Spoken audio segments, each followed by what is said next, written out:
Hello friends, this is Neeraj Sharma from Ekansh institute. Previous year के paper की श्रृंखला में आज हम कर रहे हैं 20 अप्रैल 2022 का 9 से 10 बजे वाली शिफ्ट का पेपर। तो इसका पहला क्वेश्चन है, वह छोटे से छोटे कंप्लीट स्क्वायर कौन सा है जो 2, 3, 10, 18 और 20 से पूरी तरह विभाजित हो। तो 2, 3, 10, 18 और 20 से पूरी तरह विभाजित होने वाले के लिए पहले हम इसका एलसीएम लेंगे। तो पूर्ण वर्ग संख्या ये और ये, तो इसका आंसर हो ही नहीं सकता क्योंकि ये कंप्लीट स्क्वायर है ही नहीं। इसको सॉल्व करने के लिए 2, 3, 10, 18 और 20 इसका एलसीएम लेते हैं। 2 से डिवाइड किया 1, 3, 5, 9, 10। 3 से करें 1, 1, 5, 3, 10। अब इसे 5 से डिवाइड कर रहे हैं 1, 1, 1, 3 और 2। कंप्लीट स्क्वायर की पहचान ये है, इसमें पेयर्स पूरे पूरे बनने चाहिए। यहाँ 3 का एक पेयर बना हुआ है, 2 का एक पेयर बना हुआ है, एक 5 और हो तो ये कंप्लीट स्क्वायर बन जाएगा। तो इन सबको आपस में मल्टीप्लाई करते हैं, वही इसका आंसर है। 2, 3, 6, 18, 2, 36 पंजे 180 और 180 पंजे 900 इसका आंसर आएगा। ओ सेंटर वाले एक सर्कल में पी और पीबी ए और बी पर 2 टेंजेंट्स हैं। तो मेजर आर्क ए बी पर एक पॉइंट सी है। इस तरह से बताया है, ये एक सर्कल है, ये इसका ओ सेंटर है, एक टेंजेंट ये और दूसरी ये बनी हुई है। ये ए पॉइंट है, ये बी पॉइंट है और पी से बनी हुई है। ये मेजर आर्क है, ये माइनर आर्क और ये मेजर आर्क। इस पे कहीं भी एक पॉइंट सी मान लिया। इस तरह से है कि ए सी बी, ये ए, ये सी और ये बी, ये 50 डिग्री है। यदि इसको यहाँ से मिलाएं तो सेंटर पे बना हुआ एंगल बाकी के पार्ट पे बने हुए का डबल होता है, ये 100 डिग्री होना है। आपसे ए पी बी पूछा है, तो ये ए है, ये पी है, ये बी है। ये आपको पता है टेंजेंट से यदि इसको सेंटर को मिला दिया जाए तो ये 90 डिग्री का एंगल होता है, ये भी 90 का। चारों मिला के 360 के होने चाहिए, ये दोनों मिला के 180 के हो गए। ये 100 का है तो ये 80 डिग्री का होगा। थर्ड ऑप्शन इसका आंसर है। इसमें एक दुकानदार मार्क प्राइस पे 28% डिस्काउंट दे रहा है, तब भी उसे 20% का प्रॉफिट हो रहा है और प्रॉफिट हो रहा है 30.8 का। तो आपको उसका सेलिंग प्राइस बताना है। मान लीजिए उसका अंकित मूल्य को मान लेते हैं 100 रुपये है। 28% डिस्काउंट दे रहा है तो उसको बेच रहा है 28% डिस्काउंट के बाद 72 में, लेकिन इसमें भी उसे प्रॉफिट हो रहा है तो उसकी कॉस्ट प्राइस निकालेंगे। 72 रुपये में बेचने पर भी उसे 20% का लाभ हो रहा है, यानी 100 रुपये का सामान अभी भी वो 120 में बेच रहा है। तो क्रय मूल्य निकालेंगे, 72 रुपये 120 के बराबर है। खरीदने वाली रेट ये हो गई उसने उसे खरीदा था 60 रुपये में, 60 में खरीदा, 100 रुपये प्रिंट कर दिया। 100 रुपये प्रिंट करने के बाद 28 का डिस्काउंट दे रहा है तो उसे 20% का प्रॉफिट हो रहा है। यहाँ प्रॉफिट देखें 12 का हो रहा है और इसमें हो रहा है 30.8 का। तो 30.8 ये 12 के बराबर है। आपसे पूछा उसका सेलिंग प्राइस, तो ऊपर लिख देंगे 72। 12 से 72 6 बार कट गया तो 48 और 6 3 18, 184.8 इसका आंसर आ जाएगा, फर्स्ट ऑप्शन। 15% वार्षिक ब्याज की दर से 2 साल के कंपाउंड इंटरेस्ट और सिंपल इंटरेस्ट का डिफरेंस दिया हुआ है 1944 रुपये। आपको 10% से 2 साल का कंपाउंड इंटरेस्ट निकालना है।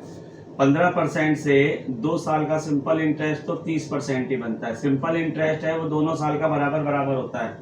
कंपाउंड इंटरेस्ट देखोगे, पहले साल का 15 प्रिंसिपल पे लगा, दूसरे साल का भी 15 तो लगना ही है, 15 का 15% और अलग से लगाएंगे जो कि होता है 2.25।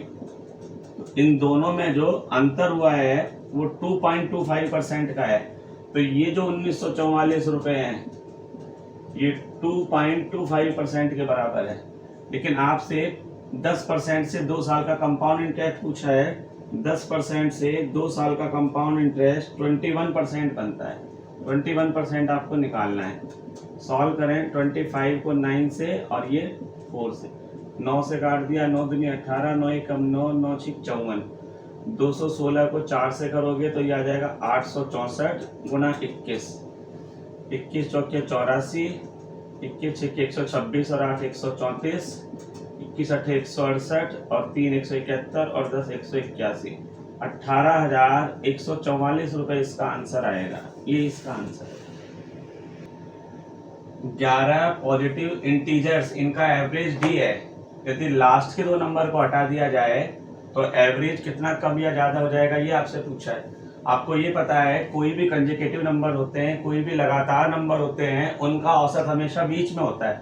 यहाँ 11 नंबर हैं तो डी है उनके बिल्कुल बीच में आया है। 5 नंबर तो डी से बड़े होंगे, तो D+1, D+2, D+3, D+4 और D+5, और 5 डी से छोटे D-1, D-2, D-3, D-4 और D इनके बिल्कुल बीच में है। अब ये कह रहे हैं कि अंतिम 2 नंबर को हटा दें। इन 2 नंबर को हटा दें तो 11 में से 9 नंबर बन गए। अब बिल्कुल बीच में आ गया ये D-1, 4 इससे बड़े हो गए और 4 इससे छोटे, तो एवरेज अब D से 1 कम हो गया। एक तरीका तो इसको करने का ये है। दूसरा ये है, कोई भी लगातार आप नंबर 11 मान सकते हैं। जैसे मान लीजिए ये नंबर मान लें 5, 6, 7, 8, 9, 10, 11, 12, 13, कितने हो गए? 1, 2, 3, 4, 5, 6, 7, 8, 9, 10 और 11। कोई से भी 11 नंबर मान लें तो इनका एवरेज जो आएगा वो बिल्कुल बीच में आएगा। इनका औसत आ रहा है 10। 5 इससे बड़ी संख्याएं हो गई और 5 इससे छोटी हो गई। अब लास्ट वाले 2 नंबर को हटा दें तो अब नंबर बन गए 1, 2, 3, 4, 5, 6, 7, 8, 9। अब इनके बिल्कुल बीच में ये आ रहा है। पहले एवरेज था 10, अब हो गया 9, तो औसत में 1 की कमी हो जाएगी। ये इसका आंसर है। ये ट्रिग्नोमेट्री का क्वेश्चन है, इसको a² - b² से सॉल्व करेंगे। जैसे स्क्वायर कोसेक की पावर 4 थीटा, ये स्क्वायर का स्क्वायर बन रहा है ये, तो a² - b² से इसको लिख देंगे 1 - cos² थीटा और 1 + cos² थीटा -2 cot² थीटा -1। अब 1 - cos² थीटा तो हो जाएगा sin² थीटा, इसको तो लिख सकते हैं sin² थीटा, और इसको ऐसे ही रहने देते हैं 1 + cos² थीटा -2 cos² थीटा -1। अब यहाँ से cosec² और sin² कट जाएगा तो यहाँ से एक cosec बच जाएगा, cosec का स्क्वायर बच जाना है। अब इसको सॉल्व करें तो ये है cosec² थीटा इससे मल्टीप्लाई किया plus cosec² theta plus into cos² theta -2 cot² theta -1। तो cosec² थीटा प्लस ये है cos² थीटा और इसको 1/sin² थीटा लिख सकते हैं -2 cos² थीटा -1। cos/sin होता है cot² थीटा, तो ये cot² theta -2 cot² theta -1। -2 cot² theta में से cot² थीटा माइनस कर देंगे तो cosec² theta minus cot² theta -1, या फिर cosec² थीटा माइनस कॉमन ले लिया cot² थीटा +1। ये आइडेंटिटी होती है 1 + cot² थीटा cosec² थीटा के बराबर होता है, तो यहाँ लिख देंगे cosec²।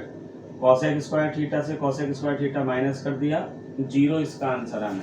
यहाँ ये cosec² थीटा था, cosec² को 1 से किया तो cosec² थीटा आएगा, cosec² को cos² थीटा से मल्टीप्लाई करेंगे तो cos² थीटा है, और फिर इस cos² को 1/sin² लिख दिया है, तो cos²/sin² cot², और ये 2 cot² है माइनस का, इसमें से इसको माइनस करेंगे तो ये माइनस का cot² थीटा हो जाएगा।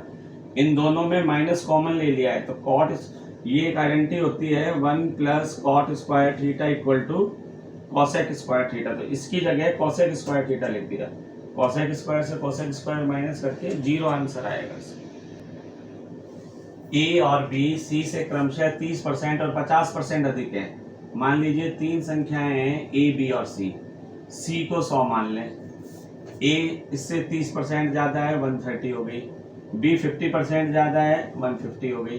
तो आपको केवल ए और बी का रेशो बताना है, तो 1 0 से 1 0 कैंसिल कर दें, ए का बी से अनुपात आ जाएगा 13:15। ये इसका आंसर है। ये संख्या 3 4 2 6 के, ये 6 से डिवाइड होनी चाहिए लेकिन 5 से नहीं, तो 6 से डिविजिबिलिटी का 6 से भाजकता का नियम ये है, जो संख्या 2 और 3 दोनों से विभाज्य हो 6 से जरूर होगी। तो ये नंबर 2 या 3 दोनों से होना चाहिए, तो ये सम संख्या होना चाहिए क्योंकि 2 से विभाज्य होगा।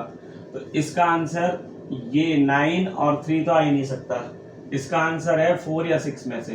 तो यहाँ देखेंगे नंबर 2 से भी विभाजित होना चाहिए और 3 से भी।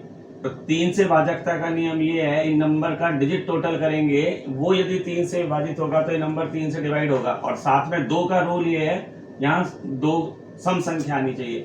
तो 3 और 4 7, 7 और 2 9, 9 और 6 15। अब 15 में यदि आप 4 जोड़ दोगे तो 19, तो 3 से विभाजित नहीं हो रहा। 15 में 6 जोड़ दें तो 15 और 6 21, 3 से विभाजित हो जाएगा। 3 4 2 6 6। अब इसका टोटल जो आ रहा है डिजिट टोटल 21। अब ये 2 से भी विभाजित हो रही है संख्या और 3 से भी, तो इसका k का वैल्यू आनी है 6। मंजीत ने एक सेकंड हैंड मोटरसाइकिल 22,000 रुपए में खरीदी।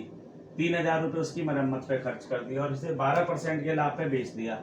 लेकिन अब क्वेश्चन ये कह रहा है उससे वो 500 रुपए कम में बेचता तो उसका लाभ प्रतिशत कितना होता। 22,000 में खरीदी, 3,000 उस पर और लगा दिए, तो उसको वो मोटरसाइकिल 25,000 रुपए की पड़ी। अब इसको बिल्कुल डायरेक्ट करना है तो आप इसको ऐसे कर सकते हो, यदि वो उसे 500 रुपए कम में बेचता तो अभी तो उसे 12% लाभ हुआ है, लेकिन 500 रुपए कम में बेचता तो 500 इसका 2% आ रहा है, इसका 10% है 2500, 1% है 250, 2% है 500, तो उसे 2% लाभ कम होता। अभी लाभ हुआ है उसे 12%, फिर उसे लाभ होता 10%। ये तो इसको करने का डायरेक्ट तरीका है। लेकिन 25,000 का सामान यदि 12% के लाभ पे बिके तो उसका विक्रय मूल्य आप ऐसे 12% ज्यादा में बिकेगा, तो आप इसको ऐसे निकालोगे तो ये 3,000 आ जाएगा। अभी वो उसे 28,000 रुपए में बेचता है, 25,000 से 3,000। लेकिन वो कह रहा है कि यदि उसे 500 रुपए कम में बेचता, 28,000 में से 500 रुपए कम कर दोगे तो 27,500 आ जाएगा। और खरीदी थी उसने 25,000 में, 25,000 का सामान 27,500 में बिकेगा तो 2,500 रुपए का लाभ आ जाएगा, और वो लाभ हुआ है 25,000 रुपए पे इंटू 100, तो सीधा सीधा 10% इसका लाभ हो जाना है। और वैसे मैंने आपको बताया था डायरेक्ट कर सकते हैं।